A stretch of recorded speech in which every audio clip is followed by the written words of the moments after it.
Le débat ce matin sur Free Matin, Constant Yaouidéou.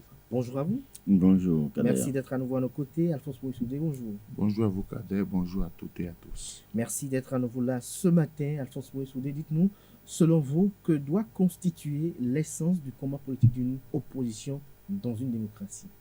Non, vous savez, le combat politique se mène à partir des idées, à partir des actes posés. On ne focalise pas un combat politique sur la personne d'un leader, non. Là, si vous prenez ce chemin-là, c'est que vous avez choisi le mauvais chemin pour mener le combat. Pour contrecarrer le pouvoir en place, l'opposition se doit de prendre en compte le programme du gouvernement proposé par celui qui est au pouvoir et d'aller de secteur en secteur par rapport à ce qui est proposé, qu'est-ce qui est fait sur le terrain. C'est comme ça qu'on mène un combat politique. Que vous soyez ennemi du président, que vous ne l'aimez pas, ce n'est pas là le problème. Mais on fait un combat à partir des idées, à partir des actes posés, à partir de ce qui est constaté sur le terrain. Parce qu'en Afrique, on constate réellement que l'opposition se résout à ôte-toi pour que je m'y mette. On ne veut pas voir de visu, on ne veut pas voir de face les actes positifs proposés. Une opposition doit proposer une alternative. Si je dois le remplacer, qu'est-ce que je propose de mieux à mes concitoyens? Il ne sert à rien de dire non, c'est un voleur, c'est un bandit, il prend tout, il ne donne rien à personne. Ça, ce n'est pas un combat politique. Ça devient carrément une querelle de personnes. Donc, je voudrais que l'opposition béninoise se retrouve, parce qu'aujourd'hui, elle est en lambeau. Celui qui a été choisi pour être le chef de file de l'opposition n'en est pas un. Parce que pour être un leader, il faut avoir le don, il faut avoir le talent de pouvoir mobiliser autour de soi. Moi, j'ai toujours attendu du président mon père qu'il rencontre toute l'opposition pour qu'ensemble, qu'on défie que la ligne entre griffe éditoriale de l'opposition soit déterminée. Mais malheureusement, Runkwa se retrouve actuellement seul. Plus personne ne parle. Candidat Zanaï a disparu des radars. Et les démocrates avec Oundete, on n'entend plus rien. Donc, les gens se sont tués. Et malheureusement, qu'est-ce qui va se constater? C'est fin 2022, début 2023, parce qu'il y a les législatives qui s'annoncent. C'est là que l'opposition va s'afficher et commencer par développer un discours détonnant. Après, ils vont disparaître pour revenir à fin 2025, début 2026, pour préparer la présidentielle. Non, une opposition, elle est permanente. Elle propose des solutions alternatives. On parle de la recrudescence de la COVID-19.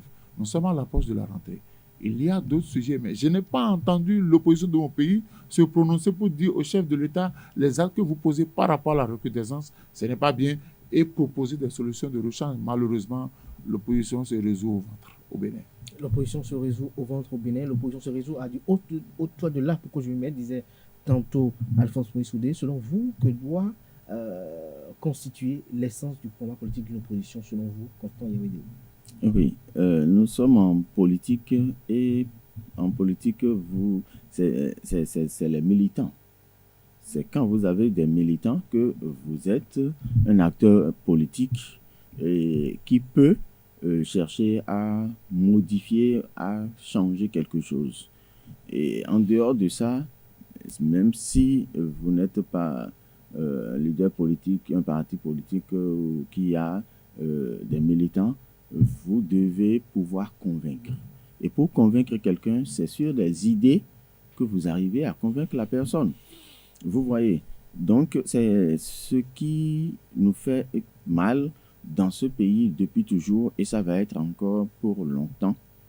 Et nous sommes dans la marche, on finira par comprendre que l'opposition, ce n'est pas autre-toi que je m'y mette, donne-moi un peu, parce que... Donne-moi un peu. Oui, donne-moi moi aussi un peu. C'est ça. Quand on voit des gens qui ont des idées, qui défendent un idéal, et du jour au lendemain, et ils deviennent partisans de la mouvance, mais vous voulez un combat politique de l'opposition quand? Donc, moi aussi, si j'ai un peu, je vais me taire et tout ce que tu es en train de faire est bon. J'ai toujours dit, malheureusement pour eux, le seul parti d'opposition dans ce pays, c'est le PCB. Parce que quand vous prenez un PCB, il fait un développement sur un idéal. Vous sentez que c'est sur quelque chose. On a vu, Paul Iko, il est resté égal à lui-même. jusque-là. On voit aussi l'autre qui est encore là, Kassamampo, il est allé jusqu'à dire à un chef d'État dans ce pays, j'ai été 9 fois en prison et je suis prêt à partir tout de suite de là. C'est ça. Mais quand vous avez peur de parler, vous ne pouvez pas changer quelque chose, vous ne pouvez pas vous réclamer opposant parce qu'on se dit, donc c'est pour dire que pour véritablement asseoir une opposition, il faut d'abord que nos partis politiques, il y a un parti qui faisait bien l'effort de défendre une ligne. Quand même, on sent que ils participent, ils ont des trucs là de vacances pour leurs militants, c'était les socialistes, le PSD, malheureusement, et on en est là aujourd'hui. On a vu aujourd'hui à quoi le PSD, même si le nom n'existe plus, les éléments du PSD participent comme activité idéologique. Donc, c'est d'abord ça. Il faut une idéologie pour pouvoir asseoir une opposition. Et quand, tel que l'a dit Alphonse Mossoudé, à partir du moment où le président qui est là a proposé son programme d'action, vous aussi, vous allez en vacances, vous réfléchissez à ce programme, vous l'étudiez, et là, vous sortez maintenant et vous dites, Monsieur le Président, ou vous appelez le chef de l'opposition pour dire, bon, de ce que le pays va être sur les 5 années à venir, voilà ce que nous, on trouve de mauvais. Donc, c'est des débats d'idées. Tant que ça ne va pas être ça, il y a 4 ou 5 formes d'opposition que nous avons. Allez-y, citez-les. Je ne suis pas encore pris en compte. Nous n'avons pas encore trouvé de place. Donc, les mécontents. Il y a les dissidents. Parce que là, maintenant, il y a des défections dans les partis. Et donc, il y a les dissidents. Il y a ceux qui ont quitté et qui savent que ils ne peuvent pas trouver de place dans le nouveau système parce qu'ils ont fait l'ancien système. Donc, ce n'est pas leur ère. Donc, il faut forcément montrer qu'on est mécontent. Bon, si quelque chose tombe, c'est bon. Si quelque chose ne tombe pas, bon, on va voir si ils vont partir. Vous voyez? Bon, pour d'autres, il faut être opposant pour être opposant. Donc, on ne sent pas une organisation. Et tel que M. Alphonse l'a dit tout à l'heure, il va falloir que, si jamais c'est une loi qui définit aujourd'hui le statut de l'opposition, que celui qui ou pas qui, parce que ça peut arriver à tout le monde, ça peut passer par tout le monde, que celui qui est là aujourd'hui, qui est le leader de l'opposition, se dise comment est-ce que l'opposition là peut s'organiser. Même si c'est un genre d'état généraux de l'opposition, il faut que ça commence par avoir une base scientifique, que les gens sachent qu'est-ce que je vais faire en disant je suis opposant. Qu'est-ce que je dois faire? Et ils ne savent pas. Talon est arrivé, je n'ai rien trouvé. Yahi est arrivé, je n'ai rien trouvé. Je deviens opposant à lui. Il n'y a pas d'idée.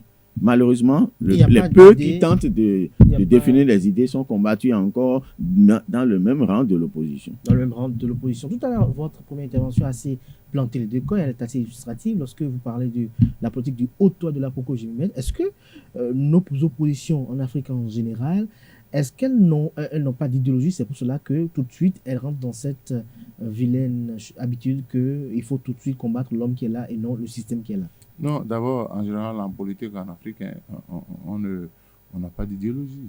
Sinon, vous n'allez pas voir des républicains s'associer aux autres. Non, ce n'est pas possible. Dans les grands pays, il faut voir comment ça se passe. Il y a des gens qui entrent dans les partis. En tout cas, pour ce que j'ai du Bénin, il y a des gens qui font juste de la politique pour des intérêts bien précis. Ne nous trompons pas. Quelqu'un a dit je ne ferai plus jamais de l'opposition. Ça veut dire quoi? Il faut comprendre par là qu'il n'y a aucune conviction, il n'y a aucune idéologie. On sera toujours du bon côté de la barrière pour se faire du beurre. Mais le problème, c'est quoi?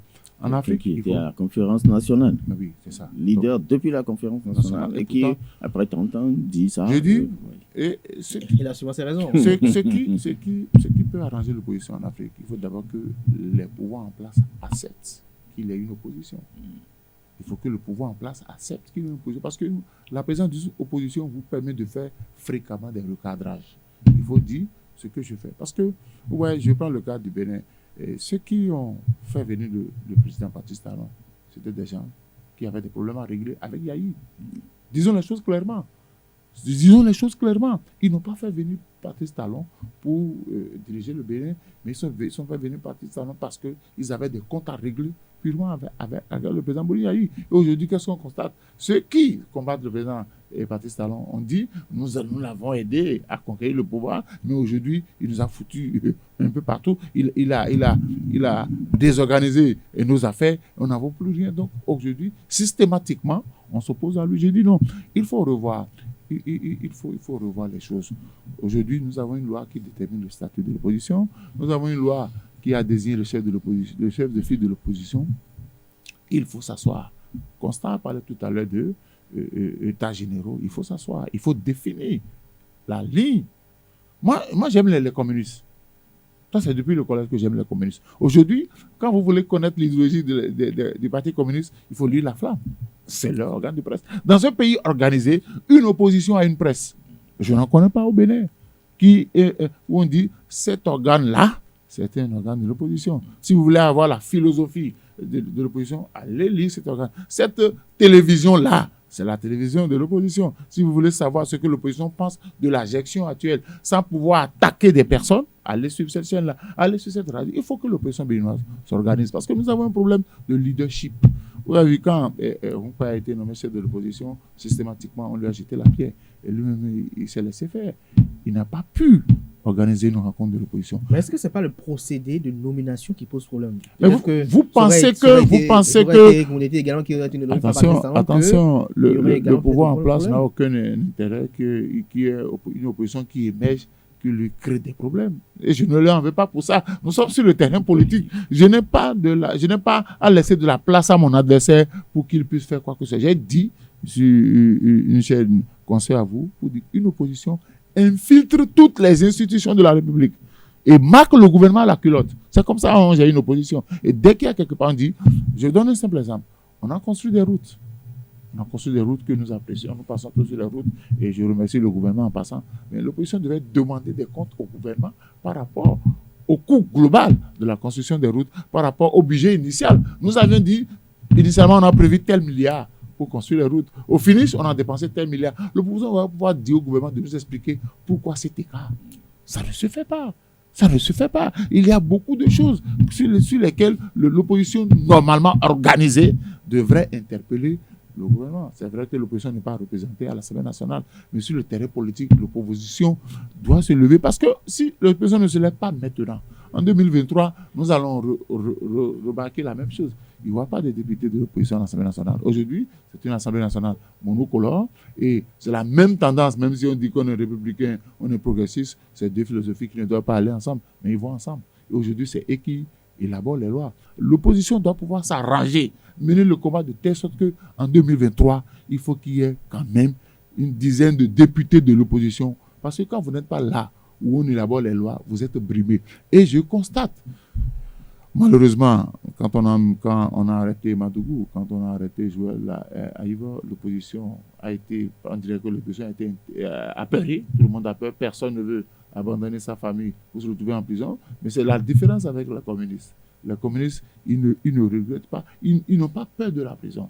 Et vous allez constater chaque fois, j'aime lire sur les réseaux sociaux, toutes les productions du professeur Philippe Mougelmin. Dès qu'il y a un problème, le Parti communiste se prend un communiqué ou un texte pour donner son point de vue en partant de ce qui est fait et en faisant des propositions. C'est ce que je demande de l'opposition. Vous regardez, malheureusement en Afrique, tous ceux qui ont fait de l'opposition, quand ils viennent au pouvoir, ils sont pires que ceux qu'ils ont passé. Je parle de Gorgui, Ouad. Je parle de Ouad, par exemple, au Sénégal. Je parle de Condé en Guinée, et ainsi de suite. Ceux qui reprochent au gouvernement de mal gérer, c'est pourquoi je dis que c'est la politique de « ôte-toi pour que je m'y mette, tu es là, tu as tout pris, tu ne me donnes rien ». La preuve, hier on a évoqué des noms, cela ne fait pas de la politique. Hein. Quand ils ont eu leur part, ils se sont dit… Mais je dis, le président de la République doit comprendre que ces gens-là, c'est des mauvais gars, c'est des mauvais types. Ils ne sont pas venus pour l'aider à travailler, ils sont venus pour s'en mettre plein les poches, ils sont venus pour des postes de responsabilité, ils sont venus pour régler des problèmes de ventre. La politique, quand vous faites de l'opposition, n'ayez pas peur d'être pauvre. Moi, j'aime les communistes. J'en ai connu beaucoup. Ce n'est pas des gens qui ont de grandes maisons, ce n'est pas des gens qui ont de voitures de luxe, ce n'est pas des gens qui rêvent d'une vie paradisiaque, mais c'est des gens qui ont un combat. Ils mènent le combat, ils peuvent être pauvres, ils s'en foutent. Ils ne sont pas là pour dire, donne-moi un peu comme Constant l'a dit, c'est vrai, Nami Pédimadou. Parce que la bouche qui mange ne parle pas. C'est ça l'opposition au Bénin. Malheureusement, je demanderai à la génération montante. Aujourd'hui, malheureusement, personne ne veut faire de l'opposition. Un confrère m'a dit un jour, mais écoutez, non, moi je ne suis pas né pour être du mauvais côté. Moi je suis là pour chanter les louanges de quel que soit le gouvernement. Et depuis que je l'ai connu dans la presse, depuis ça fait 20 ans, 30 ans, il n'a jamais chanté, n'a jamais dit que ce qu'un gouvernement fait. Pour lui, tout le monde est beau, tout le monde est mignon. Donc, malheureusement, ce n'est pas bon. Le chef de l'État aussi doit se dire, il faut que j'ai une opposition. Parce que l'opposition me permet de mieux faire. On ne peut pas me dire que tout ce que le chef de l'État fait à 100% est bon. Mais si on avait une opposition organisée, on aurait dit, recrudescence de la COVID-19, ce n'est pas seulement les manifestations culturelles et festives. Il faut refermer les églises, il faut refermer les mosquées, il faut refermer tout. Et désormais, il faut corser la lutte contre. Moi, je continue de voir, malheureusement, en venant dans ce studio ce matin, j'ai vu encore un zèbre, maman avec ses 3 enfants, sur un même zèbre, sans cache-nez, tranquillement. Et ça ne dit rien à personne. Mais quand vous les interpellez, on vous insulte tout comme si vous n'avez pas le droit de les interpeller. C'est ça que l'opposition doit faire. L'opposition doit interpeller le gouvernement par rapport au vaccin. Qu'est-ce que cela nous réserve si nos compatriotes se vaccinent? Qu'est-ce qui nous attend dans 2 ans, dans 3 ans, dans 4 ans? Comment faire pour que tous les Béninois respectent les gestes de barrière? Je n'ai pas vu l'opposition de mon pays en parler. Nous sommes à la veille de la rentrée. Les parents, c'est casse-tête chinois. Ils n'ont pas les moyens pour préparer la rentrée scolaire. Mais l'opposition est là. Bon, on s'est calmé. On attend 2022. À cette allure-là, ils ne vont jamais siéger à l'Assemblée nationale jusqu'au départ des partis talents. À entendre Alphonse Moïse Soudé, on a comme l'impression que l'opposition est beaucoup plus préoccupée par les questions politiques que par les questions de développement. Alors, quel est le problème véritable de l'opposition au Bénin? Le véritable problème de l'opposition est que l'opposition ne sait pas ce que c'est que l'opposition. Si nous savons ce que c'est que l'opposition, mais parce qu'aujourd'hui, quand on dit Assemblée nationale, tout le monde sait ce que c'est que l'Assemblée nationale, c'est une institution. Quand on parle du gouvernement, tout le monde sait que c'est une institution. Mais quand on parle de l'opposition aujourd'hui, les gens ne savent pas que l'opposition, nous avons voté l'opposition et que aujourd'hui, nous avons voté pour l'opposition et que aujourd'hui, l'opposition est une institution. L'opposition a un président qui est payé par l'État, qui est déplacé par l'État, qui a les moyens de l'État. Non, pas l'argent du contribuable. L'argent du contribuable. Bon, donc à partir de ce moment, ça devient une institution de la République. Donc ça doit pouvoir s'organiser et rendre compte en principe. Donc l'opposition a le droit aujourd'hui d'exister légalement, d'exercer légalement. À partir de ce moment-là, le pouvoir que le peuple a donné à l'opposition aujourd'hui, l'opposition même ne le sait pas. Et vous sentez que Paul Humpert est en train de quémander pratiquement une légitimité. Or, il a la légitimité. Donc, il doit pouvoir exercer. Mais là, aujourd'hui, c'est tout comme si, vous savez que j'existe. Hein? Donc, si je dis, reconnaissez-moi, pour que, bon, on va commencer. Non, c'est pas ça. Il doit pouvoir s'imposer parce que la loi s'impose à tout le monde dans la République. Donc, ça s'impose même au chef de l'État. Tel que l'a dit Alphonse tout à l'heure, un pouvoir ne peut jamais accepter et faire de l'opposition. Nous avons vu, c'est décidé à la conférence nationale qu'il faut la haute autorité de l'audiovisuel et de la libéralisation de l'espace audiovisuel et tout ça. La liberté d'expression, mais vous avez vu, depuis quand, après combien d'années, nous l'avons eu. Parce que celui qui était au pouvoir sait ce que c'est que la presse. Il a fait les États-Unis. Le président Soglo, il savait ce que c'est que la presse. Mais c'est 8 ans après, il a même quitté déjà le pouvoir avant qu'il y ait des monopolisations. Donc, c'est pour dire que celui qui est au pouvoir n'a jamais accepté que ce qui le dérange s'installe. Donc, c'est un combat que l'opposition doit faire. L'opposition ne peut pas rester là et dire, bon, nous sommes là, on nous a installés. Non, l'opposition doit arracher son pouvoir, il doit l'exprimer, il doit l'imposer. Sinon, aucun gouvernant ne va accepter que l'opposition développe ses activités. Donc, c'est une institution. À partir du moment où c'est une institution, donc c'est toute une organisation. Et ça s'organise comment? Est-ce que ça s'organise seulement pour organiser des élections? Est-ce que ça s'organise seulement pour dire la paix? Parce que c'est ce que nous mettons devant. La paix n'existe nulle part à 100%. Il y a calmé, mais il n'y a jamais de réelle paix. Sinon, la Côte d'Ivoire, après Moufoui-Boigny, ne va pas connaître, parce qu'il a fait près de 40 ans au pouvoir, il n'a cité que la paix. Tout le monde a chanté la paix. Vous chantez la paix, vous avez des millions. Donc, tout le monde, il a fait la culture de la paix. Il a payé la paix. Mais après, c'est 3 ans, c'est 6 millions de cadavres. Aujourd'hui, on s'embrasse. Vous voyez, c'est un peu ça. C'est un peu cela, c'est déplorable. Alors, Alphonse Mouissoudé, pour finir, quelles sont vos espérances pour une opposition qui n'est plus comme vision les questions électorales uniquement? La première étape, Constant l'a dit, je vais le rappeler, il faut les états généraux de l'opposition. Monsieur Roumpouet, Monsieur Paul Roumpouet porte le titre, mais sur le terrain, il demande la légitimité. Personne, même ceux qui sont de l'opposition, ne reconnaissent pas ce type. Ils estiment que c'est une opposition fabriquée par le pouvoir en place. Donc, la première étape, c'est qu'il appelle ses collègues de l'opposition. Les gars, venez, on va s'asseoir. On va définir une feuille de route. Comment allons-nous fonctionner? C'est vrai que je suis le chef de file de l'opposition, mais à moi seul, je ne peux mener aucun combat. Ça, c'est la première étape. S'il ne fait pas cette étape-là, les gens vont le laisser, il ira à volo, il ne va pas réussir. Mais nous, citoyens béninois, nous réclamons qu'il y ait une opposition parce que c'est avec l'argent des contribuables béninois. Nous payons les impôts. C'est avec ça qu'on est en train de l'entretenir. Donc, il faut que l'opposition s'asseye, définisse une feuille de route. Deuxième étape, l'opposition sait que le chef de l'État, il a un PAC, programme d'action du gouvernement. Et il y a des réalisations qui sont en cours. Il y a des réalisations qui devaient déjà arriver à terme, mais qui n'ont pas pu le faire. L'opposition doit prendre cela, parcourir tout le territoire national et voir ce qui devait être fait et qui n'a pas été fait. Ça pourrait permettre au chef de l'État de revoir sa gouvernance. Parce que quand quelqu'un est au pouvoir, il faut lui reprocher. La seule chose qu'on reproche, c'est corruption tout le temps, qu'il y a un groupuscule qui mange, il y a des gens qui mangent. C'est tout. Le tout, on ramène ça à bout. Manger. Non, c'est pas ça.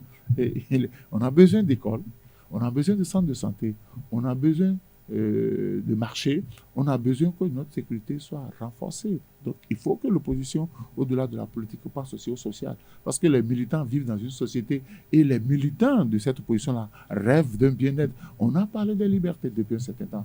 Vous allez voir qu'au niveau de la presse, ça balbutie, plus personne ne veut parler. Les hommes politiques aussi, on peut. Donc, il faut que Paul Roumpouet prenne son bâton et aille vers les autres. Il faut que les autres aussi aient l'humilité d'accepter que Paul Roumpouet a été désigné comme chef de file de l'opposition. Il n'y a plus rien à faire. Ce qu'on doit faire, gain ou gain, le chef, on l'accompagne. Il faut que les autres se décident à accompagner Roumpouet pour que parce que Roumpouet ne sera pas éternellement chef de file de l'opposition. Il faut que quelqu'un aspire à le remplacer et là, il faut mener un combat idéologique. Et je voudrais finir pour demander à l'opposition, ne focalisons pas nos combats sur la personne d'un leader politique. Parce que quand vous faites ça, on dira, non, ceux-là, ils n'aiment pas le président Patrice Talon. Le problème, c'est que le président Patrice Talon s'en aille et qu'ils viennent aussi goûter de la succulence du pouvoir. De la succulence du pouvoir. Alors, Constant Yaoudou, pour finir, quelles sont vos espérances également pour une opposition au service du développement du Bénin? Une opposition au service du développement du Bénin, c'est qu'il faut que, avant qu'on ne parle de l'opposition, en gros, il faut que les partis de l'opposition commencent par s'organiser en leur propre sein, sachent exactement ce qu'ils veulent faire, ce qu'ils ont à faire. À partir du moment où chaque élément est assez solide, l'ensemble devient plus fort. Ailleurs, vous allez entendre les écologistes, les environnementalistes, les ci, les ça. Donc, les gens savent ce qu'ils sont en train de vouloir pour leur pays en étant opposants. Mais quand il n'y a pas d'idéal, c'est pas bon. Donc, il faut qu'au sein des partis, je l'avais dit sur un plateau au début, qu'il faut que le BR et l'UP, qui sont aujourd'hui à l'Assemblée et qui gèrent la destinée du pays, qu'ils aillent en formation politique. Vous prenez 80%, vous leur demandez quelles sont les caractéristiques fondamentales d'un progressiste. À 80%, ils ne peuvent pas vous répondre le lendemain de leur élection. Vous prenez les républicains, vous dites qu'est-ce que être républicain? À 80%, les députés ne peuvent pas réciter ce qu'ils sont cherchés là où il faut se caser pour être dans un système. Et c'est regrettable. Donc, il faut qu'au niveau des partis, même à la base, qu'il y ait une formation, qu'ils sachent exactement pourquoi ils sont politiques, pourquoi ils veulent mener des actions politiques, sans que vous ne sachiez pas ce que vous voulez faire. Vous restez dans l'eau, vous nagez comme poisson, vous allez à droite, vous allez à gauche. Et c'est ça qui prouve tous clairement que c'est les intérêts qui sont là. D'autres vont dire que c'est le combat politique, c'est la conquête du pouvoir, l'exercice du pouvoir un jour qui est le combat politique. Mais quand ça n'a pas d'idéal, vous êtes obligé de venir au pouvoir par la force ou par la dictature et non par la volonté du peuple que vous voulez défendre. Vous voulez défendre. Donc, il faut avoir forcément un idéal. Merci à vous, chers débatteurs. Merci Alphonse Mouissoudé. Merci pour le sacrifice tous les matins pour être à nos côtés. Merci également à vous, conseillers vidéo. C'est pas facile de se réveiller, d'être là tôt le matin, chers amis internautes. Merci également à vous pour l'attention et l'aimabilité.